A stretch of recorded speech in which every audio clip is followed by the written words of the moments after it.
The Equitable Life Assurance Society presents This Is Your F.B.I.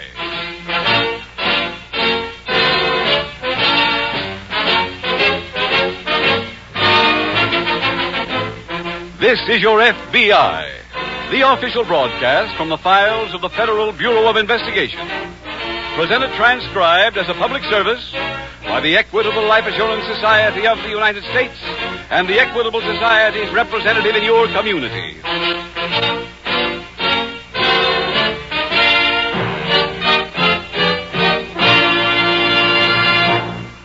In the 30s and early 40s, most men and women ask themselves, what will I be doing when I'm 65 years old? Well, that's largely up to you and the decision you make right now. Opportunity for an important decision will be offered to you in our middle commercial. It tells about the Equitable Society's Independent 60s plan. This plan means exactly what it says. Financial independence in your 60s. Listen carefully to this important message from the Equitable Society coming in about 14 minutes.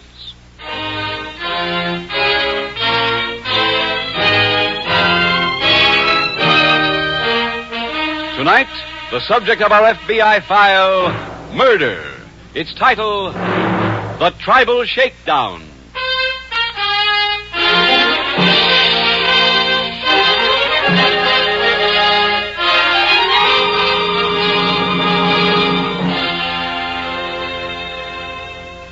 Tonight's case from the files of the Federal Bureau of Investigation was selected for dramatization because it points out a very fundamental shortcoming in America's educational system. Despite the fact that our country spends vast sums of money on schools and teachers, millions of our people must be classified as uneducated, half-educated, or badly educated. Among the ranks of the uneducated and the half-educated, as you will see in tonight's file, criminals find some of their ideal victims, people who are an easy mark for this or that racket. From the ranks of the badly educated are recruited the criminals themselves. For we must realize that education is more than mere book learning. Any education worthy of the name must include intelligent instruction in the ideals of good citizenship. It must teach us respect for the law and moral integrity in dealing with our fellow men. Remember, education is everybody's business, your business. Play a more active part in the drive for better education in your community. Join the Parent Teachers Association. By doing your share to improve education standards in your district, you are making a real contribution in the never-ending war against crime.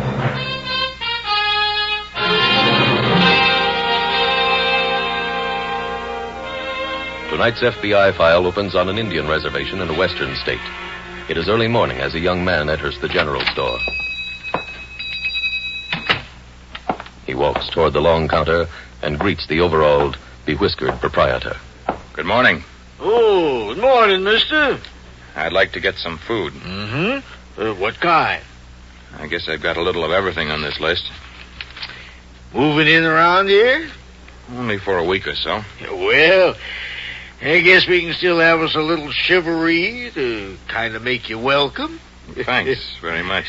Yeah, been doing it every time we get new white folks in. I'm an Indian. Oh, go on now. My name's Dr. Watonga. Well, what do you know? You know I never would have took you for one. I think maybe I better buy my groceries someplace else. Oh, now. You don't think I meant no offense? Why, I was just trying to make you welcome. If I was white. Oh, why, if you was anything. Why, you ask around you like. I got more Indian friends than I got white ones. Sure.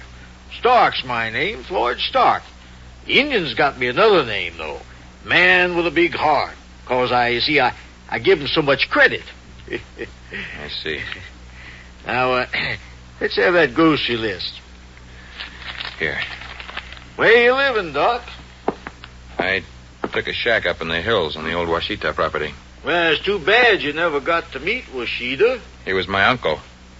Oh? Oh, well, I guess you know about his accident last week, hmm? I came out for the funeral. First suicide we had in the county in years. Mr. Stark, you know a man named John Latimer? Mm-hmm. Why? My uncle mentioned his name in a couple of letters. Oh. He didn't like Latimer. Oh, I don't guess many do. You see, most folks are jealous of him. You know, the way they are when anybody strikes it good. Tell me, Doc, you got more shopping to do in town? Yes, quite a bit. Well, leave your list if you like. Time you get back, why, things will be ready. Thanks. It will save me some time. You say he'll be here a week or two? Yes? And you'll be seeing John Latimer.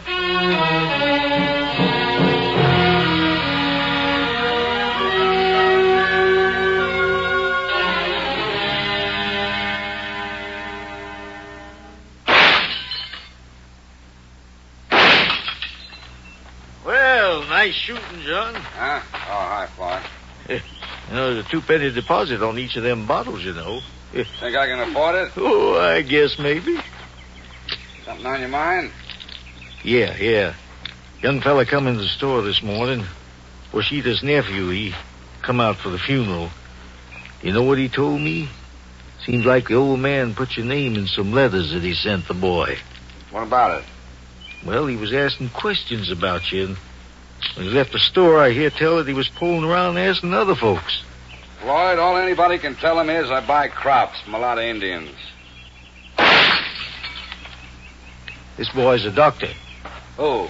One I've been telling you about, Washita's nephew. Forget about him. Start thinking about Sallisaw. Not yet, John. You told me he owes you over $1,000. Well, he does. But, see, I'm for going easy. Why? Well, I like to wait till Washita's nephew stops being so nosy. Floyd, last time I was in the city, I went to the circus. They had a tail there that wagged a whole dog. I think that's the place for that kind of thing, don't you? Huh? You got 10% of this business. I'm the 90. Get it? Oh, yeah. You just bring Sallisaw out here for some cough syrup. Once we get control of his crop, we'll have the whole valley.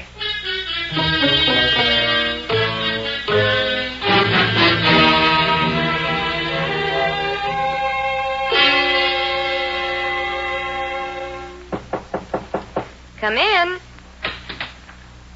Pardon me, I was looking for the district nurse, but I'm Miss Craig. Oh. I guess I expected somebody in a white uniform. Can I help you? I'm Dr. Watonga. Oh, hello. I've heard about you. Are you going to practice here? No, I'm in research. Indian life expectancy. Oh? Miss Craig, would it be much trouble to give me a typhoid shot? Well, not at all. Let's go in the other room. Been here long? 2 years? Like it? Very much. Well, thank you. By the time you get your sleeve rolled up, I'll have the needle ready. If you'd like to use this lab for anything, you're welcome to it. Thanks very much. I'll only be here this trip for a week or 10 days. Oh. Maybe you can help me on some other research I'm doing, though. On what? A man named John Latimer. You see, Juan Washita was my uncle. The Washita who committed suicide last week? Yes. He raised me. He sent me to medical school. I can't believe he'd have committed suicide. But the paper said he left a note. I know, I've got it. But I don't consider it proof. You see, I happen to know that Latimer has been stealing land from our people. My uncle tried to fight him. My uncle died. And, now you're planning to fight him. Yes. I doubt that you'll get anywhere alone. I don't intend to. I've got to go into the city tomorrow for equipment. While I'm there, I'm going to tell this whole story to the F.B.I.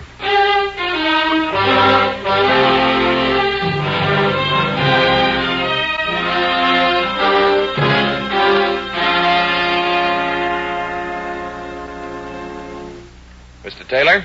Yes, that's right. I'm Dr. Watonga. He made a speech to our graduation class 2 years ago and said people should come to the police if they know about any crime. Shawnee Medical School, that was. Oh, yes, I remember. I know the FBI takes care of crime on the reservation, so I came to see you. Well, have a seat, Doctor, won't you? Thank you. Now, go on, please. A man named John Latimer is stealing our land from us. On the reservation? Yes. Well, Doctor, that's impossible. Nobody can transfer title to either tribal or allotted property. Let me tell you how Mr. Latimer works. Please do. Most farms on the reservation are small. One bad year and the farmers are in trouble financially. I see. About 5 years ago, a man named Floyd Stark bought the general store and extended easy credit to the people. They'd never known anything like that. And pretty soon a lot of them owed more than they could pay, no matter how big the crop was. Then Stark demanded payment. None of them had any money, but he told them where they could borrow it. Where was that? From a man who moved into the reservation about the same time Stark did. That's this man named John Latimer. Latimer lent them the money all right, but in return they had to sign a contract with him agreeing to let him buy their entire crops at any price he set. And they've been living up to the contract? Yes. One of the men he lent money to was an uncle of mine named Juan Washita. Last month, my uncle went to Latimer and told him that unless he paid a fair price this year, my uncle was going to organize the other farmers, and they'd all refuse to give Latimer anything. What was his answer to your uncle? Last week, my uncle was found dead. There was a gun in his hand and a suicide note on the table. Did he give any reason? Yes. The note said he was killing himself because he had advised his people to go back on their word, and that Mr. Latimer was a true friend of the Indians, and how my uncle felt he couldn't face the others anymore. Sounds like your uncle was a rather moral man. Yes, he was, but the thing I don't understand is I got a letter this morning that he wrote to me the same day he died. Now, didn't you say that was last week? Yes, he sent the letter to the hospital where I was working back east. No, I see. The letter is full of my uncle's future plans for fighting Latimer, and it doesn't sound like a man about to commit suicide. Here's the suicide note. Thanks. And this is the letter. Look them over. Yes, I will, Doctor. My uncle was only one man, Mr. Taylor, and he's beyond help now, but the other farmers are still slaves of Latimer. Can't anything be done for them? Well, Doctor, I'll talk to my agent in charge. He'll put somebody on it. Would that be you? Maybe. Tell me, are you living on the reservation? Yes. I've just returned. All right. Call me late this afternoon, Doctor. By that time, I'll have some word.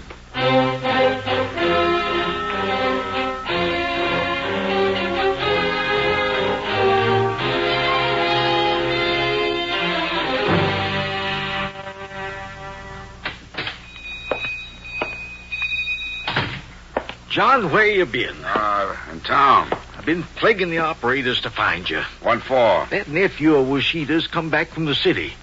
And he told me that he took himself a shack till spring. Where'd you see him? Right here in the store. He come in here asking a mess of questions. About me? Both of us. He found out someplace about all them Indians owing me big money and send them to see you. Well, that must have been why he came to see me then. When? Came by the house while I was out. If he comes back, send him over to my office. I'll straighten him out.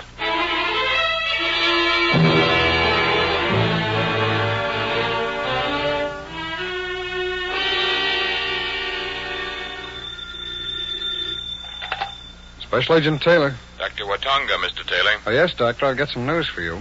Will you be able to investigate Latimer? Well, not only him, but also your uncle's death. There's a chance he didn't commit suicide. What did you find?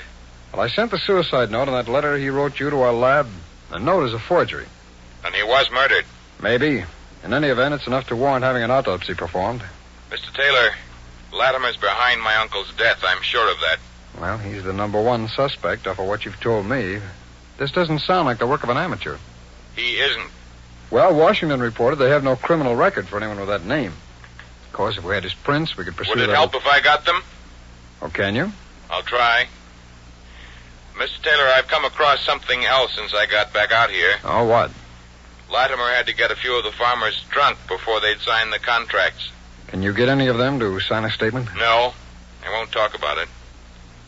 Since my uncle died, they're afraid of Latimer, but we may be able to prove it without them. No, how? It seems the liquor he gave them came out of a bottle marked cough syrup. One of the farmers gave me one he got at that time. Well, that's not worth too much, I'm afraid. There were a few drops left in the bottle. Could you have them analyzed at your laboratory? They might turn out to be whiskey. Well, even if they do, Latimer will deny giving it to him. That's so. Hey, you bring the bottle in. We'll do the analysis anyway. I'll get you a report on it as soon as I can and be out to the reservation myself first thing in the morning.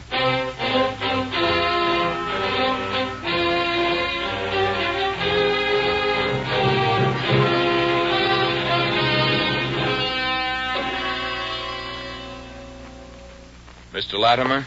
That's right. I'm Dr. Watonga. Yes, Doctor, I understand you called at my house today. I did. Sorry I wasn't in. I wanted to get hold of you before this. Tell you how bad I felt about your uncle. It was quite a shock. Must have been. I got another one today. You remember the suicide note my uncle left? Very well. I got word a little while ago that he didn't write it. The note was a forgery. That's hard to believe. Mr. Latimer, I wondered if you could help me How? find the person who did write it. Why, I'd like to, but where would you start looking? I thought you might know if my uncle had any enemies. No, I never heard anybody say a bad word about him. I went through his papers today. I came across a picture of my uncle and another man. I can't find anybody who can identify this person. I brought it with me. Afraid I can't tell you who he is either. Anything else I can do? Well, I'm not your doctor, so this is not medical advice, but if I were you, I'd be careful about the cough syrup I used. I don't understand. You distributed a few bottles to some of the farmers around here. I had what was left of one analyzed. Oh. It's illegal to bring whiskey onto the reservation. I buy that syrup at a drugstore in town, Doctor, and I don't like your saying I did anything illegal. I didn't. There's nothing in the law about strong medicine. You seem to know the law quite well. I have to. I draw my own contract. You do your own shooting, too? Get out. And don't come back. I won't, Mr. Latimer. Not till I can prove you killed my uncle.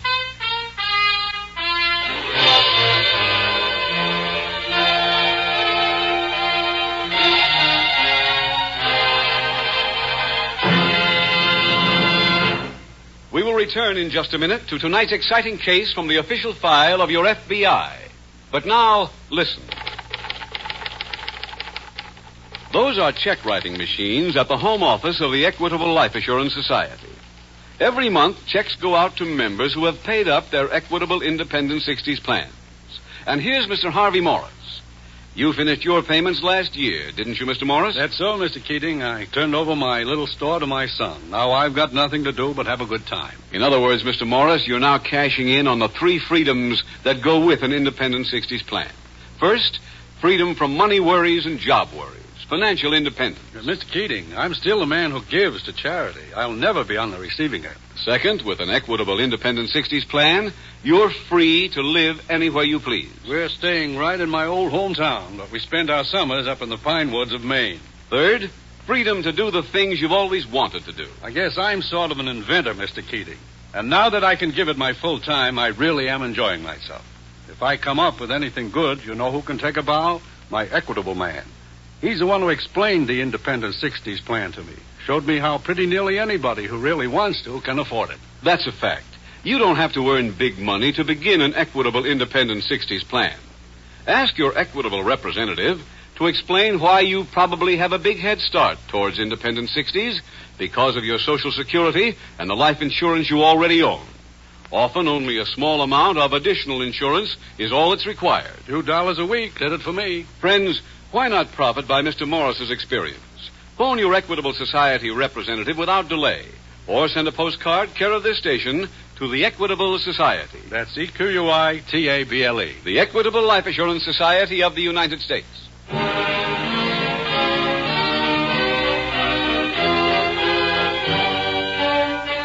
And now back to the FBI file, The Tribal Shakedown.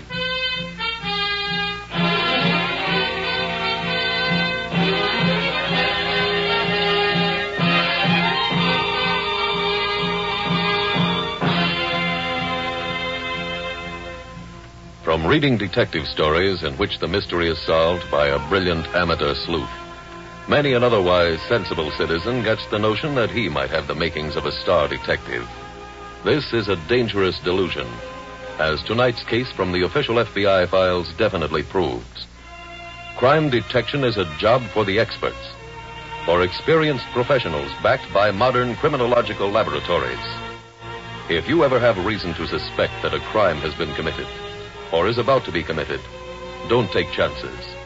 Call in your local law enforcement officials immediately.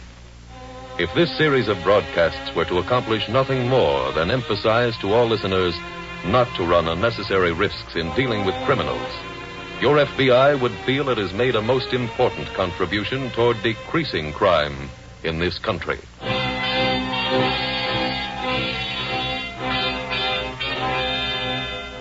Tonight's file continues the following morning outside Dr. Watonga's cabin. Hello there, Doctor. Hello, Mr. Taylor. When did you arrive? Just got off the train. Came right out. I went to see Latimer yesterday. Well, after we talked? Yes. I told him about the suicide note forgery and asked him what he knew about it. He pretended to be shocked. I wish you hadn't told him. Why? Well, I wanted to get a sample of his handwriting. If he's on guard, that'll be a pretty tough thing to do. I'm sorry, Mr. Taylor. If he's in league with that man who runs the general store, Floyd Stark? Yeah, Stark. If they're working together, Latimer's undoubtedly warned him not to throw any handwriting samples around now, so... Hey, wait a minute. And Latimer must write on his checks if we find out where he keeps his account. Oh, in the City National Trust. Oh, how do you know? Farmers told me about getting their loans by check. Well, I think I can get a court order to examine his account.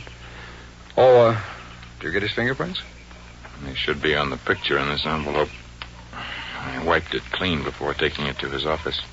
All right. I'll let the lab go to work on it. You going to check on Stark? Know where he keeps his account?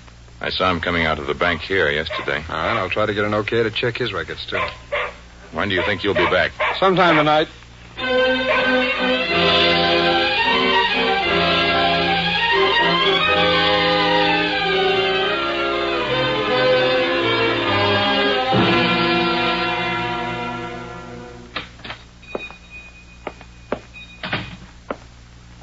Morning, Floyd. Morning. Those apples just come in. Yep. They look good. Yeah, help yourself, John. Yeah.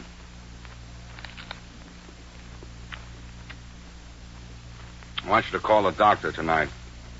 Tell him you'll talk. Hey, John, now listen, I ain't in no mood for Call joking. him, call him. Tell him to come over here.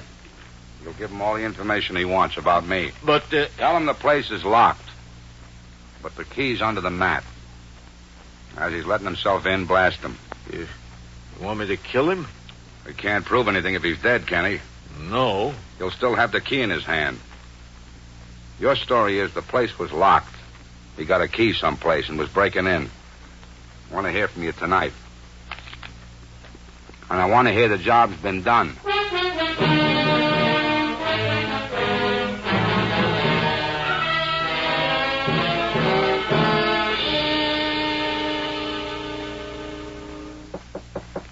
Come in. Hello. You Miss Craig? That's right. Miss Craig, my name is Taylor. I'm a special agent of the F.B.I. Oh, yes, Dr. Watanga told me about you. Oh, I was looking for the doctor.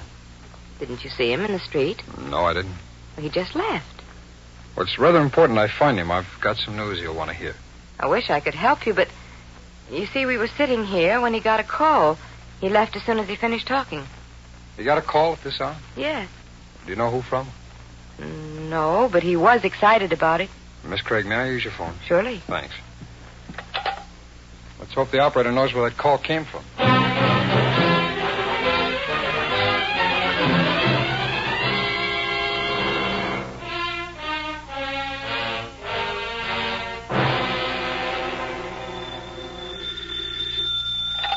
Hello? That you, John? Yeah, Floyd. I did it. He dead? Sure is. Good. Yeah. Come in that door and I let go. That's fine, Floyd. Now just call the sheriff's office, tell him what happened, and as soon as I Hey, can John, listen, it'd make me feel a heap better if you'd come by.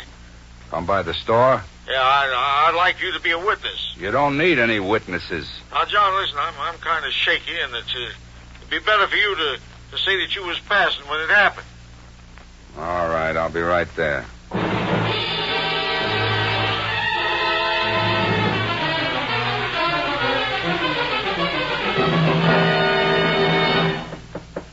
Coming, John, coming.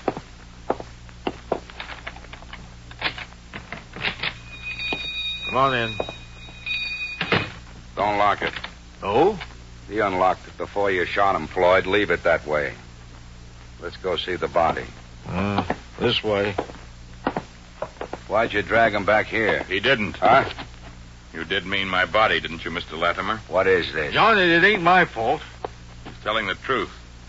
He was all set to kill me when I let myself in that front door, but a friend of mine learned that Mr. Stark was your partner. That's a lie. My friend found me just before I arrived here at the store. He told me this might be a trap. Yeah, and he came in the back way, surprised me, and took the gun. Then I persuaded him to tell me about my uncle's murder.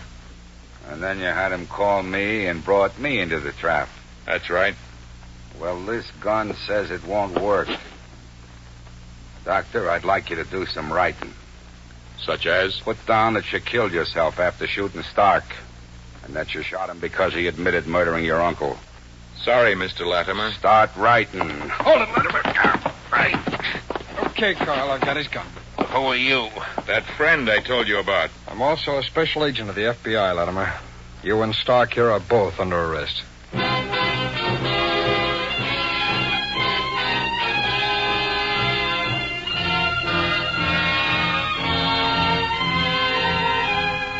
John Latimer was tried in federal court for murder on an Indian reservation and sentenced to a term of life imprisonment. Floyd Stark was tried for being an accessory after the fact and given a 20-year sentence. Special Agent Taylor was able to establish the fact that John Latimer and Floyd Stark were partners through his examination of Latimer's checking account. Those records revealed that each time he made a deposit for himself, he drew a check to Stark's credit, each time for exactly 10%. From the writing on the checks, the FBI crime lab determined that Latimer was the one who wrote Juan Moschita's forged suicide note. And from fingerprints found on the photograph, the identification section came forth with a past criminal record in his true name. And so another case from the files of the Federal Bureau of Investigation was closed. Another case in which your FBI protected not only the lives of people, but also their basic freedom.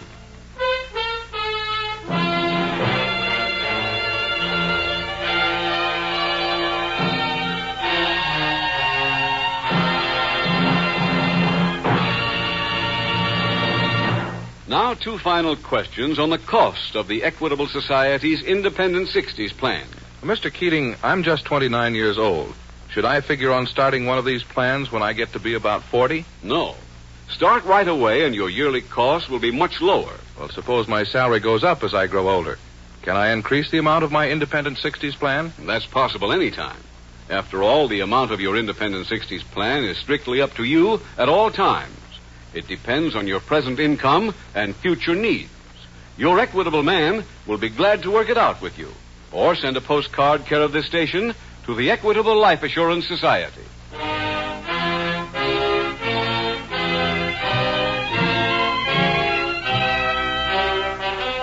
Next week, we will dramatize another case from the files of the Federal Bureau of Investigation.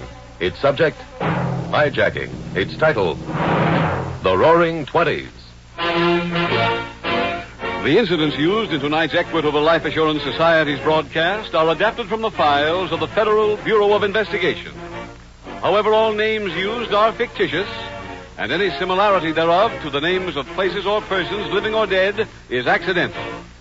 Tonight, the music was composed and conducted by Frederick Steiner. The author was Jerry D. Lewis. Your narrator was William Woodson, and Special Agent Taylor was played by Stacy Harris. Others in the cast were Kenneth Ross, Lamont Johnson, Alice Reinhardt, and Victor Rodman. This Is Your F.B.I. is a Jerry Devine production. This is Larry Keating speaking for the Equitable Life Assurance Society of the United States and the Equitable Society's representative in your community, and inviting you to tune in again next week at this same time when the Equitable Life Assurance Society will bring you another thrilling transcribed story from the files of the Federal Bureau of Investigation. The Roaring Twenties on This Is Your F.B.I.